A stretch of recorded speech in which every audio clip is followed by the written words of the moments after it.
The resettlement coordinator's name was Pell.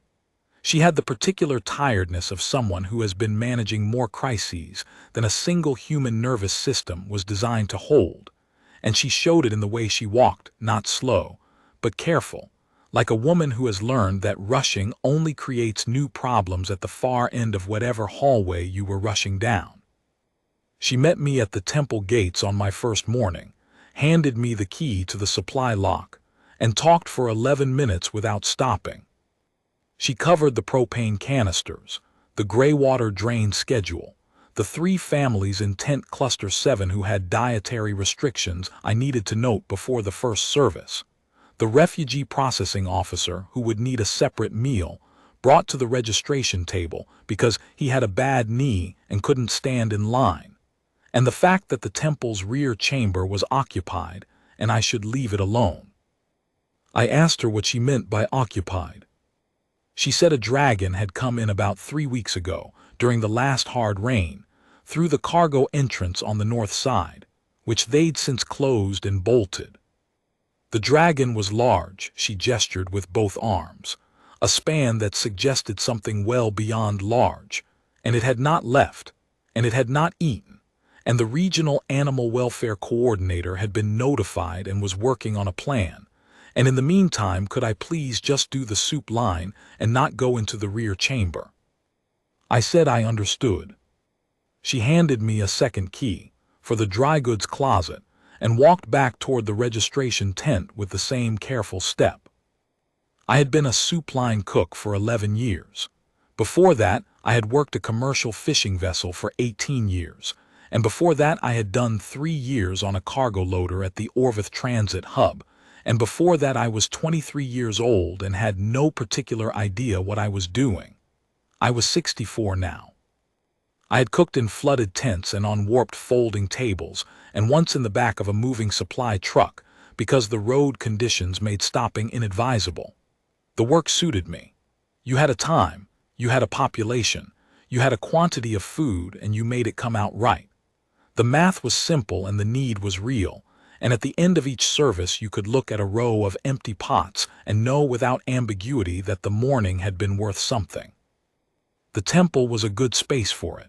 It had been a border-right hall in the old administrative period, which meant it was built for large gatherings. High ceilings, good ventilation, a stone floor that was easy to clean, and side alcoves where I could stage the equipment out of foot traffic. The nave ran about 40 meters, and I set the line along the west wall, 6 stations, with the pot stand at the far end near the old offering dais. The morning light came through a row of clear-story windows that someone had replaced with plain glass at some point, and it fell in long pale stripes across the stone. The first service went smoothly. 93 covers, no incidents, 2 children who had not eaten in 2 days and took second portions without asking, which I noted in my count as expected rather than exceptional. I broke down the line at 11:30, cleaned the pots, prepped for the midday service, and ate my own lunch standing at the prep table. The rear chamber was at the back of the nave, separated from the main hall by a set of double doors, old, heavy, the wood swollen in the frames so that they didn't quite close. Through the gap I could see nothing. Just a dark interior and the occasional suggestion of movement when the light shifted. I did not go in. I finished lunch, ran the midday service, broke down again, and spent the late afternoon prepping for the following morning. It was on my way out, when I stopped to check the propane coupling on the last burner, that I heard it. It was not a sound so much as a sensation.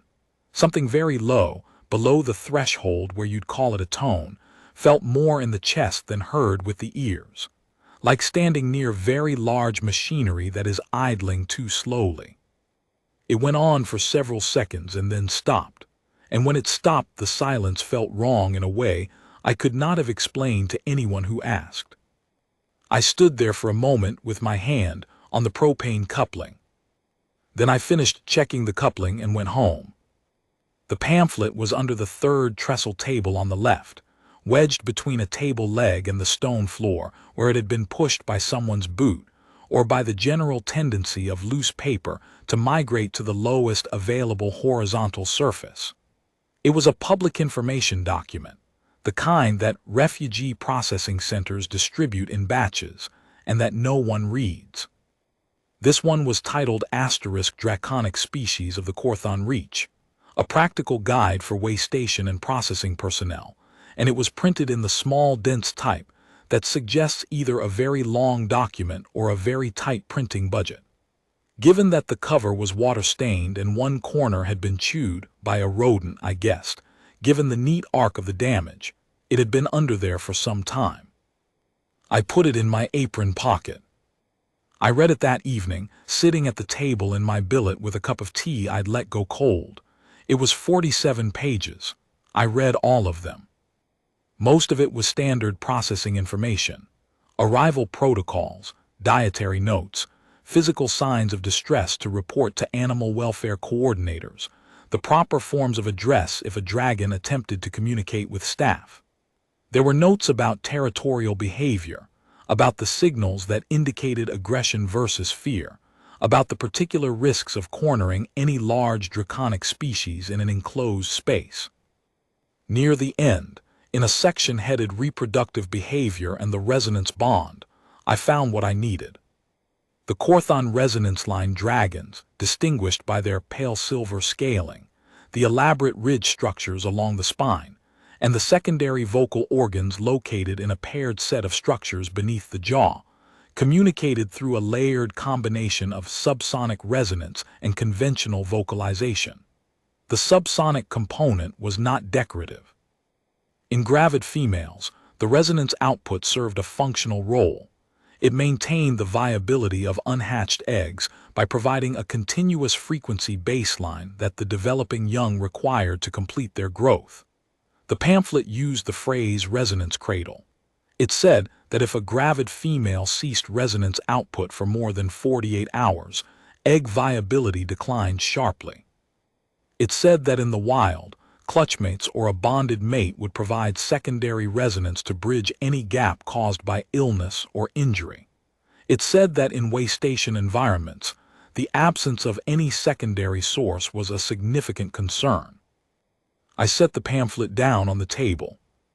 I thought about the sensation I had felt through the floor that afternoon, the long, slow pulse of it, and then the silence. I looked at the clock. It was 9:30. I put my coat on and walked back to the temple. I had expected to feel afraid when I pushed the rear chamber doors open and walked in. I had worked around large animals before. The fishing vessel had carried live cargo on several routes, and before the animal welfare protocols were tightened, you saw things on commercial haulers that gave you a quick and permanent education in the gap between your own size and the size of things that could kill you without effort. I knew what it felt like to be small in the presence of something enormous, and I knew that knowing it didn't make it smaller. What I felt instead, when my eyes adjusted to the light, what came in through the high slit windows at the back of the chamber was thin and blue-gray. The moon working through cloud cover was something closer to grief. She was a Corthon resonance line female, silver pale, with the ridge structures running from the base of her skull to the tip of her tail. She was enormous. Lying on her side, she filled most of the rear chamber, her head near the back wall and her tail curving along the south side. Her wings were folded tight to her body. Her flanks rose and fell but slowly, too slowly, the way things breathe when breathing has become work rather than reflex. Her eggs were arranged in the crook between her belly and her forelegs, held against her body by one wing kept low. I counted 7. They were the size of large packing cases, and their surfaces were dull, not the luminous quality I'd seen in the pamphlet's photographs of healthy clutches. Dull and still. The paired jaw structures the pamphlet had described were visible as 2 swollen ridges beneath her jaw, mottled in color, clearly inflamed. That was the injury. That was why she had stopped. I stood in the doorway for a while. Then I walked to the side of the chamber, found a wooden crate that had been left there by whoever had last used the space for storage, set it on its end so it was the right height to sit on, and sat down. She didn't move. One eye opened large, amber, with a vertical pupil, tracked me and then did not close again. Watching, not threatening, just watching. I thought about what I had read. I thought about 48 hours and viability decline. I thought about the fact that the regional animal welfare coordinator was working on a plan, and that plans of that kind, in my experience, took the time they took regardless of what was happening on the ground. I thought someone has to produce a frequency. I had no idea what frequency. I am not a musical person. I cannot read music. I learned 2 chords on a guitar at the age of 31 and abandoned the project within a week. My singing voice has been described by people who care about me as earnest but inadvisable. What I had was a low range, baritone or near enough. I had spent 18 years on a fishing vessel where you learn to project over the sound of engines and wind and water. And whatever I had lost in range over the years, I had kept in volume and in the lower registers. I cleared my throat. I started with the easiest thing I knew, a work song from the fishing days, something you sang to mark a pull, a rhythm more than a melody. 3 notes, essentially. I kept it low. I kept it slow. She didn't move. I kept going. I sang for an hour and a half. The work song, twice. A hymn I'd learned as a boy in the processing center where I'd spent my first 3 years. I didn't know all the words, so I hummed the parts I'd forgotten. A radio drama theme that had been playing every evening on the community receiver during the Orvith years, something with a horn line and a simple repeating bass figure. I didn't know if any of it was the right frequency. I didn't know if it was helping at all. But the alternative was silence, and silence was the thing the pamphlet had said was the problem, so I chose noise. At some point past 11 o'clock, I stopped because my throat was dry. The eye had not closed once. I said quietly to the dragon and to the chamber and to no one in particular, "I'll come back tomorrow." I went home, drank 2 glasses of water and slept. Night 2 was harder, because the novelty was gone, and what remained was the question of whether I was actually doing anything useful, or whether I was simply sitting in the dark singing badly at a dying animal, while the regional animal welfare coordinator worked on his plan. I sat on the crate and ran through the 3 songs I had and added a 4th, a counting rhyme I dimly remembered from the processing center, something the older residents had used to keep the younger children quiet, a simple descending pattern that was more rhythm than melody. I held my hand against the stone floor at intervals to see if I could feel anything. I felt nothing. I kept going. Night 3, I brought a second crate, turned on its side to use as a table, and a cup of tea. Cold by the time I drank it, but the act of having it there made the enterprise feel slightly less improvised. Night 4, she moved her right foreleg. Not toward me, not away. Just a small repositioning, the way a person shifts weight in a chair.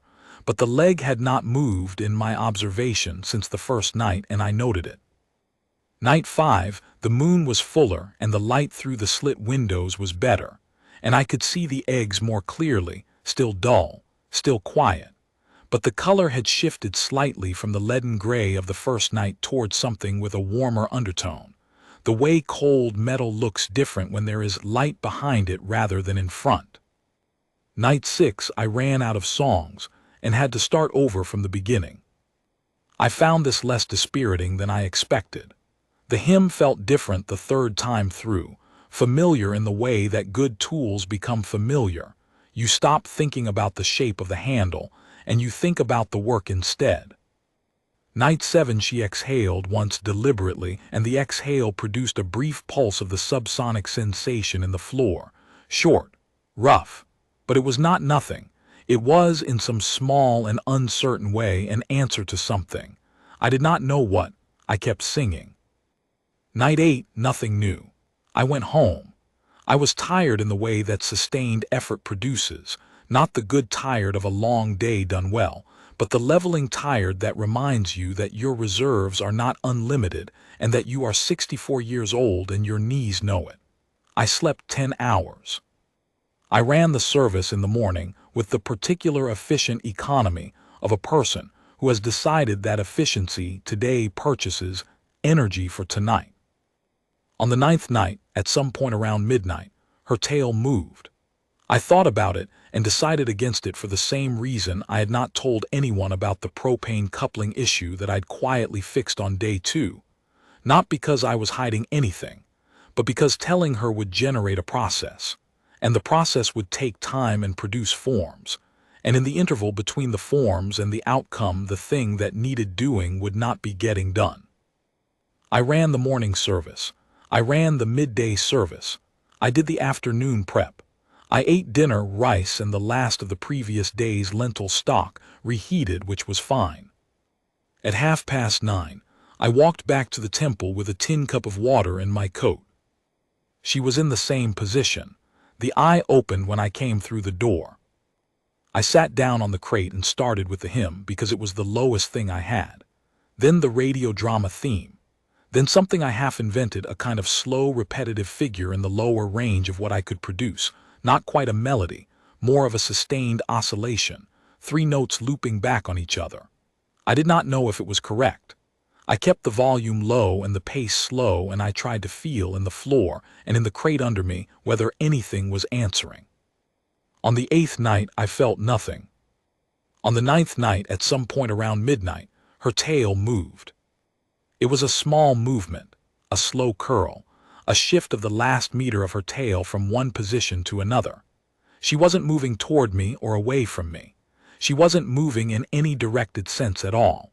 It was more like the movement of something that has been very still for a very long time and has chosen, for its own reasons, to shift slightly. I stopped singing. She didn't move again. I started singing again and kept going until 1 in the morning, and then I said good night and went home. The supply truck came on Tuesdays and Fridays. On the 3rd Friday, it came short. The manifest said 40 kilos of dried legumes, and the actual load contained 26, and I spent the better part of the afternoon recalculating the week's ration structure to compensate. When I was done, I had a clean plan that would work, but the margin was thin, and the easiest place to absorb the shortfall was in the cook's own allocation. I reduced it. This is not a dramatic act. It is arithmetic. The line has a population and a caloric requirement, and the food available has to cover it. If the total is short, the shortfall comes from somewhere, and it comes from the person who controls the distribution, because that person can make the adjustment without confusion or distress to anyone else. I had done it before on the fishing vessel when cargo runs ran long and rations got tight. You don't think about it very much. You do it and you move on. What I noticed over the following week was that the late nights and the short rations and the reduced sleep produced a kind of compounding effect. Not dramatic, nothing that interfered with the service or the quality of the food. But by mid-afternoon on the 2nd reduced ration day, I was aware of a particular quality of lightheadedness that I recognized as my body reporting that it was spending more than it was taking in. I had experienced it before on the vessel, and I knew it was manageable within certain limits, and that those limits were further out than most people think, provided you are paying attention and not pretending the situation is something other than what it is. I was paying attention. I was not pretending.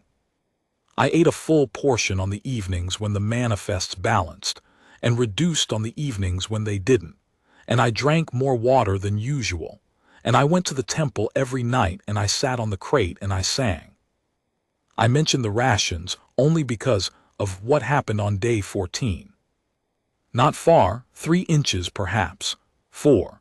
She turned her head so that the amber eye was directed more fully at me, not the sidelong watch of the previous nights, the peripheral attention of something too exhausted to track, but a direct orientation. Head toward me, looking at me. I kept singing. She held that position for the rest of the evening. When I stood to leave, she let out a sound, not the subsonic pulse I'd felt in the floor on the first day, but something above that threshold, something audible. A single note, low, rough at the edges, like a motor turning over after sitting too long in the cold. It lasted perhaps 3 seconds and then stopped. I said good night and went home and had trouble sleeping, but the good kind of trouble. By day 20, I had lost 4 kilos, and my voice had gone rough in the upper registers. I had always been a light sleeper, and the combination of the late nights and the short rations meant I was running at a deficit that I could feel in the backs of my hands by mid-afternoon. A faint tremble that wasn't weakness so much as the body reporting its arithmetic clearly. None of this was remarkable. You have a situation and you respond to it, and you pay what the situation costs. The refugee families in the tent clusters were paying considerably more than I was, and I had spent enough years in this work to have appropriate perspective on my own inconvenience. The eggs on day 20 were no longer dull. I noticed it when I walked in. The chamber had a different quality. Some of the light that came through the slit windows seemed to be picking up a reflection it hadn't picked up before, a faint luminosity from the clutch, from the surfaces of the 7 eggs nestled in the crook of her foreleg. Not bright, not dramatic, just present where before it had not been. I sat on the crate. She turned her head before I even sat down. I started with the slow 3-note figure, and then moved into the hymn. Halfway through the 3rd repetition, something happened that had not happened before. She joined me. Not exactly. She didn't produce the same notes I was producing, she couldn't. And I couldn't have told you anyway whether what I was producing was in any way the right frequency for what she needed. What she produced was a sustained tone, very low, below the point where it registered as sound and back into the range of felt sensation, a vibration that I could feel in the crate and in my boots on the stone floor. It was rougher than it should have been. I could tell that even without any technical knowledge of what it should sound like, the way you can tell that an engine is not quite running right even when you don't know anything about engines. Irregular, effortful, but present. She was trying. I kept the figure going, looping, slow. She held the tone for perhaps 40 seconds and then it broke off, and she made a low, exhausted sound and her head dropped slightly. I kept singing. She tried again later, and again. Short bursts, each one rough, each one costing her something visible. Each time she stopped, I kept going, and each time she came back. I didn't go home until 2 in the morning. Day 22, I lost my voice entirely. Not painfully, not a sore throat, not illness. Just the voice simply ceasing to cooperate, the way a tool wears out after sustained use. I could speak in a whisper. I could not sing at all. I went to the temple anyway. I sat on the crate. I tried to hum and produced almost nothing. She looked at me for a long time. She had over the weeks shifted her position slowly, incrementally, the way a very large and very tired animal adjusts to something it has decided is not a threat. She was no longer fully on her side. She was more upright, her body weight distributed differently, her head carried higher. Her wings still stayed close to the body, but on the left side the leading edge had shifted slightly, as if something that had been locked was working toward mobile. I sat there. I could not produce sound. I hummed as much as I was capable of, which was very little, and I whispered the words to the hymn, which is not the same thing at all. After half an hour of this she made a sound. The full sustained tone, not the rough effort of day 20 but something cleaner, longer, the irregularity reduced. She held it for 90 seconds. She stopped. She looked at me. She held it again. I understood in some dim functional way what was happening. She had been borrowing frequency from me while she rebuilt capacity. Now she was showing me she had some capacity back. It was not a communication in any language I had words for. It was a demonstration. I sat with her for another 2 hours. She produced the tone in long intervals, resting between them. I hummed what I could, which was very little. At the end of the 2 hours, I told her I'd be back tomorrow, which I said at the end of every night, and I went home. By the following morning, my voice was back, rough but functional. I ran the service, and that evening I returned, and the 3-note figure and the hymn came out cleaner than they had in days. And she matched me, not in pitch, not in frequency, but in time. She produced her tone in time with the pulse of what I was doing, not mimicking but responding, the way two instruments in a room will begin to affect each other given long enough. On day 26, Pell came to find me during the afternoon prep. She said the regional animal welfare coordinator had finalized an assessment, and the conclusion was that the dragon was likely in terminal decline, and that the plan going forward was to monitor and record, and to be prepared to manage the situation when it reached its final stage. She said this with the practiced neutrality of someone who has delivered a lot of difficult information and learned to separate the delivery from the content. She asked me if I had any questions. I said I did not. She said she understood this was a hard thing to have happening in the same space as the food service, and she appreciated my professionalism about it. I thanked her and went back to the prep. After she left, I stood at the prep table for a while. I thought about the eggs. I thought about the fact that they were luminous now, not just present but active, visibly warm in a way they had not been on day 1. I thought about the sound she had produced on night 22, the long, clean tone with the irregularity reduced. I thought about the regional animal welfare coordinator's assessment and the timeline it implied, and the fact that the assessment had been conducted at a distance from the rear chamber without, as far as I could tell, anyone having spent more than a few minutes inside it. I went back to the prep. I had a service to run. That night I sang for 3 hours. Day 29 was a Tuesday, and the supply truck came with a full manifest for the first time in 2 weeks. I ran a proper full ration service for all 91 people at the line, and there was surplus at the end, and I distributed the surplus to the tent clusters in the afternoon. The day was warm, and there were children playing in the courtyard between the temple and the registration tent, and I watched them for a few minutes on my way back from the clusters, which is something you can afford to do when the arithmetic has worked out right. I went to bed at 9 and was asleep by 1:30. At midnight I woke up and lay in the dark and thought about day 30. Day 30 was tomorrow. I was not sure why that particular number felt significant. 30 days is not a formal threshold in the pamphlet, and the dragon situation was not governed by round numbers. But it had lodged in my mind as a marker anyway, the way certain numbers do when you're tracking something. Day 30. I had been going back every night for 30 days. I did not know what the next day would look like, and the night after, and the night after that. I did not know if the eggs would hatch. I did not know if what I was doing was in any meaningful way the reason her condition had improved or whether it had improved on its own, and I was simply a witness who had happened to be present in the right time frame. I did not know anything, in the rigorous sense, about what was happening in that chamber. What I knew was that I would go back. I lay in the dark and eventually went back to sleep. They came in the morning.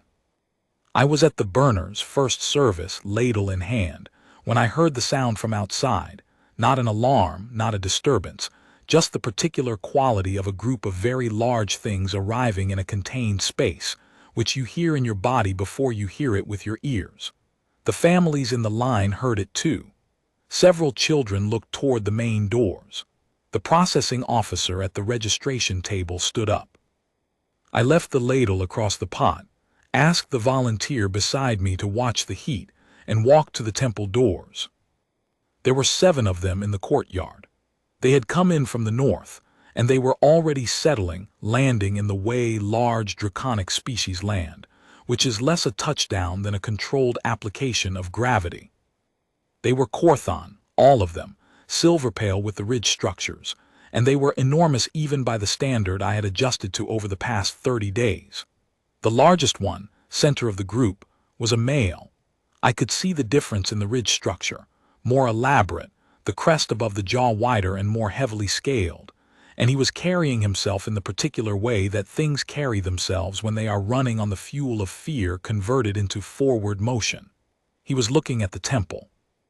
He had not yet looked at me. I turned around and walked through the nave, and through the double doors into the rear chamber. She had heard them.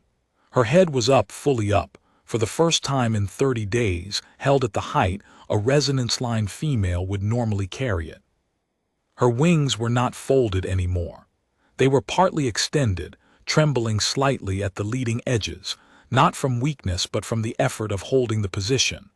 Her eyes were on the north wall, through which she could hear, as I had, the arrival of something she had been waiting for.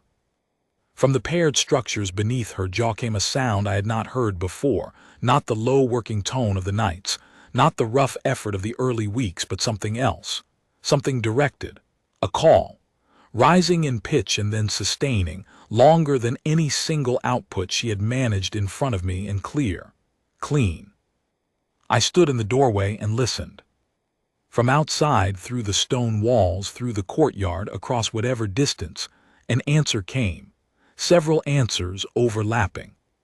The same frequency, the same signature, louder, as though the walls of the temple were barely relevant.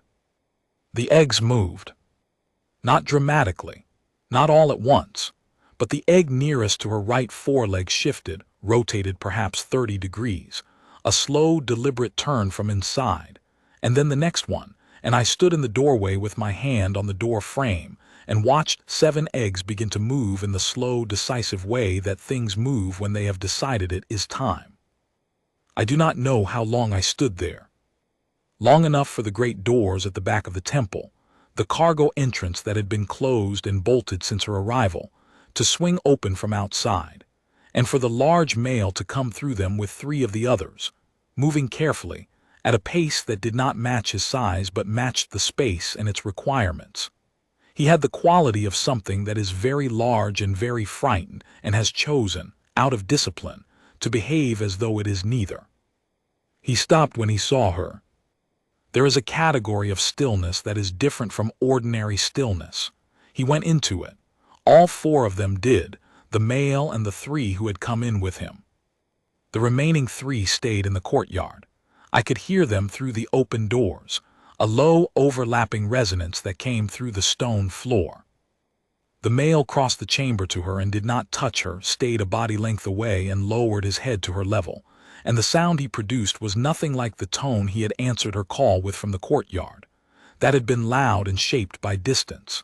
This was the opposite, quiet, very low, private, in the way that anything you instinctively lower your voice for is private, regardless of language. I had begun to step back, to give them the room, when one of the others, a female, her crest smaller than the male's but her bearing carrying something I would have called authority if I were using human vocabulary, looked at me. She had been looking at the eggs. She looked at me instead. She held that for a moment. Then she moved toward me, not quickly, and lowered herself, not a full crouch, but a deliberate reduction in height, head brought down and forward, which the pamphlet had identified as a formal gesture in resonance line protocol. She held the position. I did not know the right response. I nodded. It is what I do when someone acknowledges me and I don't have language for the situation. It seemed to serve.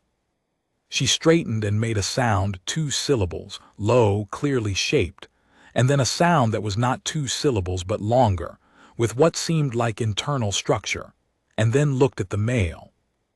The male lifted his head from his position near the female and looked at me. His name, I learned later, was Karathen. The one who had approached me was Velthon Mora, the lore speaker of the Conclave of Voices, which is the body that governs the sound lineages of the Korthon Reach. She was the person, the individual, whose role was the preservation of resonance knowledge, which in the Korthon tradition is not a metaphor or a cultural interest but a literal function. The maintenance of the records and protocols through which the species' biological capacity for resonance is transmitted, protected, and in cases of loss, restored. I learned all of this in the hours that followed, not in a formal briefing. There was no formal briefing. What there was a middle-aged Corthon who had been stationed at the Orvithway station 2 decades ago, and who had, in that time, picked up enough trade language to function as an interpreter, and who Velthon Mora had apparently brought along for exactly the situation where she needed words a human would understand. The interpreter's name was Saren. He was patient and careful and occasionally asked me to repeat things back to him to make sure he had them right. He told me that the Conclave had been tracking the female's resonance signal for 6 weeks. It had faded to near undetectable levels, which was how they had not found her sooner. He told me that the signal had strengthened over the last 10 days. He told me that the frequency pattern they had been tracking in the last 3 days contained elements they had not expected. A secondary thread, irregular, low, not precisely a Corthon resonance pattern, but close enough in certain harmonic qualities to have registered on their instruments as a response signal rather than background noise. He told me that, when Velthon Mora had come through those doors and looked at me, she had been calculating what she was seeing against what the signal had told them to expect. He told me she had concluded quickly. I asked him, concluded what? He considered how to put it. He was, I had learned in the course of our conversation, a careful person, not evasive, but precise in the way that people who work between languages become precise, because imprecision across a translation costs things that precision in the original language never had to pay. He said, in the Corthon tradition, the resonance bond is not only biological, it is also recognized. The eggs had, in the lore speaker's assessment, developed against a secondary frequency, imprecise, unschooled, not Corthon in its structure, but sustained, present, every night, for 30 days. He paused. He said, an unhatched clutch that develops against a secondary frequency recognizes that frequency as part of its foundational acoustic environment. By the protocols of the Conclave of Voices, protocols that were old when the current administrative period began, the holder of that frequency is registered to the clutch, not as a parent, not as a guardian exactly, as a voice. I said I didn't know what that meant. He said, neither do I, in a way that fully translates. He thought about it some more. He said, imagine that there is a thing a child carries inside them before they are born that tells them what home sounds like, before they have ever been anywhere, before they have ever heard anything outside the walls they're in. They carry a record of the sounds they grew up inside, and that record is not decoration. It is part of how they understand what is safe and what is familiar and what is theirs. Now imagine that record has 2 voices in it, one that should be there and one that had no reason to be there but was there anyway, every night, without asking anything back. He paused again. He said, you are part of how they learned to hear, before they heard anything, and that is not something the Conclave has a category for releasing. The eggs hatched over the course of the next 4 hours. I watched most of it from the doorway, which seemed like the right place to be, present but not central. The male and the female were in the chamber with the clutch. The others came in and out. The resonance in the room was continuous and layered, different voices contributing different threads of it, and I could feel it in the floor, and in my chest the way I had felt it on that first evening at the propane coupling, except now it was not one voice, half gone, barely functional, but 7 voices strong and interwoven and building towards something. The first to hatch was the one that had moved earliest, the egg nearest the right foreleg.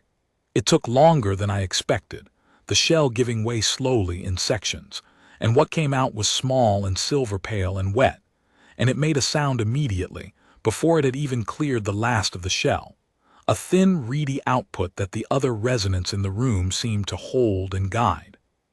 The mother turned toward it and lowered her head, and the sound it was making changed, steadied, found its register. One by one, all 7 over 4 hours.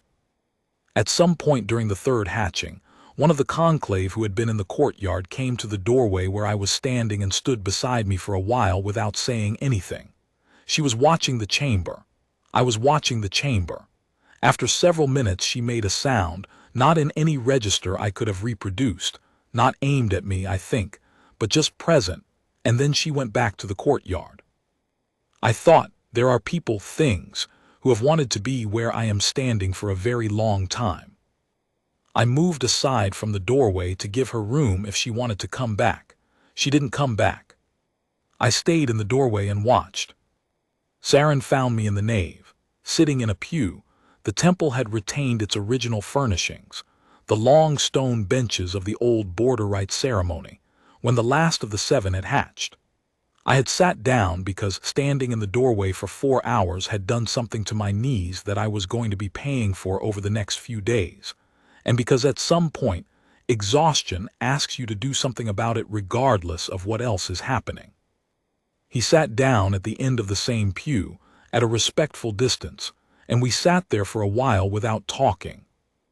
Then he said, "Velthon Mora has a question for you." I said, "All right." He said, "She wants to know what you used, what frequency, what structure." I thought about this. I said I used a work song, a hymn, a radio drama theme, and then something I made up 3 notes in a loop. I don't know the notes, I can give you the range. He relayed this. There was a response from across the nave. Velthon Mara, who had come through the double doors at some point without my noticing, was standing at the edge of the old offering dais, listening. She spoke. Saren said, "She wants to know the range." I said, "Low baritone, maybe E below middle C to A below middle C, roughly. I don't read music." He relayed it. She produced a sound not loud, a demonstration, the same approximate range, and held it for a moment, then looked at me. I said, "That's close, a bit cleaner than I managed." Saren relayed it. She made what I took to be an acknowledgement. Then she spoke for a longer time, and Saren listened carefully before turning back to me. He said, "She says the frequency you used is not standard Corthon resonance. It is lower in some bands than their biological capacity, and it lacks the harmonic structure their secondary vocal organs produce. But it shares," and he paused here, looking for the word "certain deep properties," with the foundational registers. "She says the eggs did not hear Corthon resonance from you. They heard something adjacent to it, and adjacent was enough." He paused again. He said, "She also says she has been the lore speaker for 41 years, and she has never needed to apply the secondary voice protocol to a non-Corthon.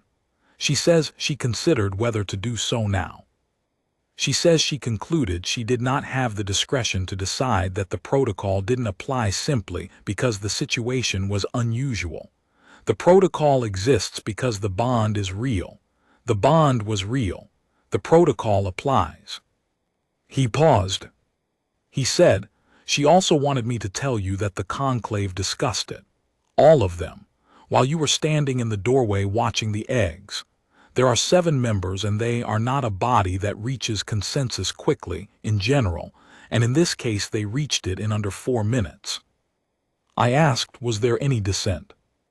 He said, there was a question from one of the younger members about precedent, about what it means for the lineage records to carry a non-Corthon name. Velthon Mora answered it. She said, the records carry what is true. The question is not whether this is unusual. The question is whether it is true, she said. It is true. That was the end of the discussion. I sat with that for a moment. I said, what does it mean practically? He said, it means the conclave will register your name in the lineage record of the Karath Clutch as Velthon Sara, second voice. He paused. He said, you will not understand the obligations that title carries because most of them operate within Corthon society in ways that don't translate to your situation. You will never be able to fulfill most of them. She knows this. The conclave knows this. It doesn't change what it is. The title is real and the registration is permanent, and in the records of the Conclave of Voices, from this day, you are part of the Karath line.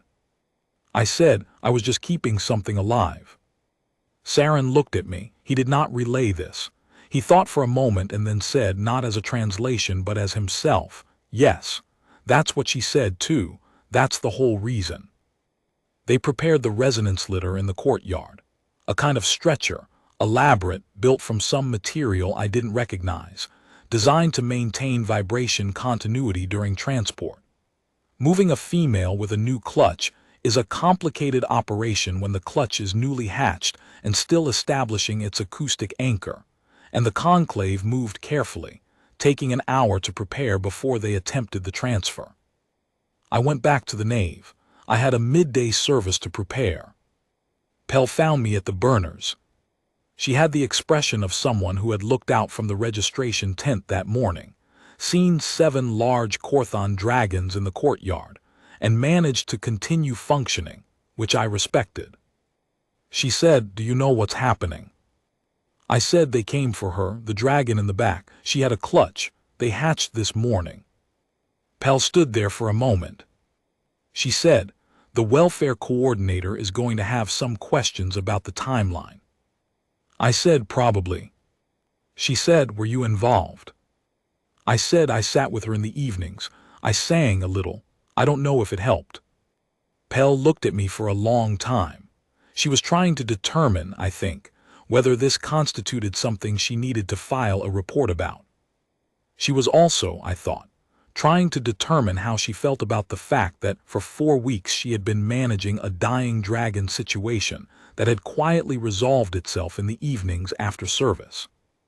She said, "You sat with her." I said, "Every night. She didn't have anyone." Pell was quiet.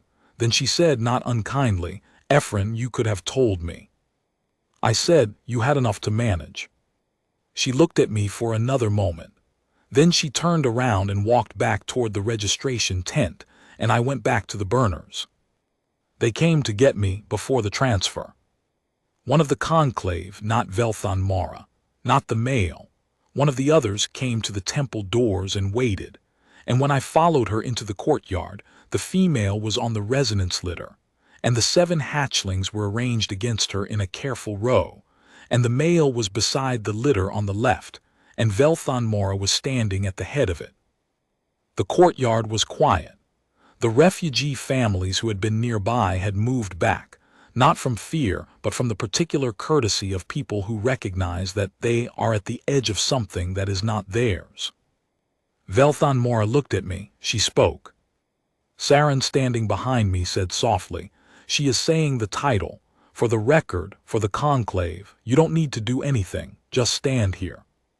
I stood there. She spoke for perhaps a minute. The title, I gathered, and the lineage, and the registration, and other things I would never fully understand. Her voice in the register she was using was extraordinary, even to ears that had no framework for what it meant. It filled the courtyard without effort, without volume, the way water fills a container completely, without forcing. When she finished, she looked at me. I nodded. She turned back to the litter. The female's head was resting on the edge of the platform, turned to the left, toward where I was standing. She had not looked at me directly since before the hatching. She looked at me now. I do not know how to describe what was in that eye. I am not a person who traffics in that kind of description. I will say that it lasted long enough for me to be sure it was deliberate, and that it was not nothing. I nodded to her too. Then the conclave began to move, the litter rising smoothly, the hatchlings redistributing their weight against her flanks, and they went out through the courtyard gate and into the open air beyond, and I watched until they were no longer visible. I washed the ladle.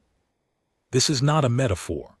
The ladle I had left across the pot when I went to the temple doors that morning had sat there through the arrivals and the hatchings and the 4 hours in the doorway, and the conversation with Saren and the registration and the transfer.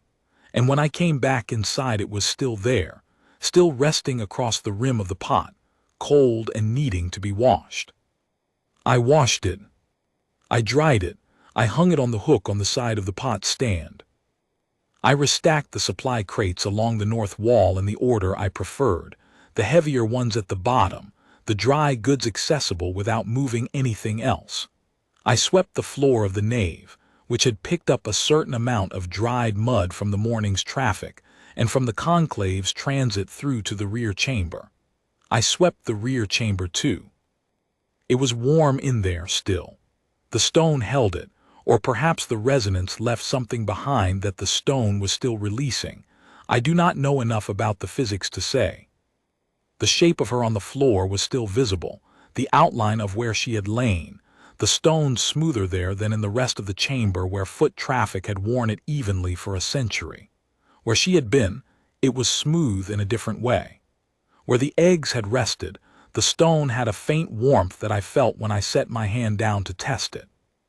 I swept carefully around that area. I opened the temple doors for the afternoon service. The light came in the way it always came in, through the clerestory windows, in the long pale stripes across the stone floor of the nave. The refugee families began to come through the gate in ones and twos, the familiar faces first, the family from Tent Cluster 7, the processing officer with his bad knee, the children who had learned that if you stood near the front of the line, you got your food while it was still hot. The volunteer from Theron came to take his station at the second pot. I picked up the ladle. The thing about a soup line is that it is the same every time, which is not the same as saying it is easy. It is the same every time the way mathematics is the same every time, not because nothing is happening, but because the rules are reliable and the need is real, and if you do the work correctly, the outcome is predictable in the best possible sense. You serve the one in front of you, then the next one. The pot empties at a rate that matches the rate you fill it. You do not run out before everyone is fed if you have done the arithmetic right. I had done the arithmetic right for 11 years. I served the afternoon line. At some point in the middle of it, perhaps halfway through, the pot at a comfortable level, the line moving at the pace I preferred, I became aware of a sensation that I had been intermittently aware of for 30 days and was now noticing in its absence. The subsonic thing, the frequency in the floor and in the stone under my boots and in the back of my teeth. It was not there. The rear chamber was empty and warm and quiet. The courtyard outside was ordinary afternoon. There were children playing between the trestle tables, and a bird on the roof of the temple that I could hear through the open doors, doing what birds do. I was aware of the absence the way you are aware of a sound you have been hearing so long it has become part of the fabric of ordinary life, only noticing it when it stops, and then spending a moment in the gap it has left before the ordinary fabric closes back over it. The line kept moving, I kept serving. Somewhere north of here, in the Corthon Reach, across the border, in whatever space a resonance line female brings a new clutch into, 7 hatchlings were establishing their acoustic anchor, learning to hear, learning to produce. Building, from the frequency their mother had held through 6 difficult weeks, and the secondary frequency, a 64-year-old soup cook had supplied in the evenings out of nothing more complicated than the recognition that something needed doing, and he was the one there to do it, building from those 2 foundations, the resonance they would carry for the rest of their lives. In the lineage records of the Conclave of Voices, in the Corthon Reach, in whatever system they used to record such things, there was now a name they would not forget. The name meant nothing to the families in the line. It meant nothing to Pell, who would file her report and forward it to the regional coordinator and move on to the next crisis. It meant nothing to the Theron volunteer or the processing officer with his bad knee. It meant something to me. I am not sure I have language for what it meant. I am 64 years old, and I have spent most of those years in the company of people who needed something and in the business of providing it, and the work has rarely come back around in any form I was required to acknowledge. You do it because it needs doing. That is enough. But there is a certain quality of mourning, the ones where the arithmetic works out, where the surplus covers the deficit, where the light comes in right through the clerestory glass, and the line moves at the pace you want it to move, and you reach the bottom of the pot at the same moment you reach the end of the line. There is a quality to those mornings that I would not know how to describe to someone who has not spent years in this work, and would not need to describe to someone who has. This was that kind of afternoon. I finished the service, I cleaned the pots, I closed the temple doors. In the rear chamber, the stone was still warm. I walked home in the early evening, the way I walked home every evening, and in the back of my teeth there was just the faintest resonance, mine, probably, the habit of 30 nights, the body remembering what it had been asked to do and not yet understanding that it could rest. I let it stay. It was not unpleasant. Tomorrow there would be a line. I would be there for it.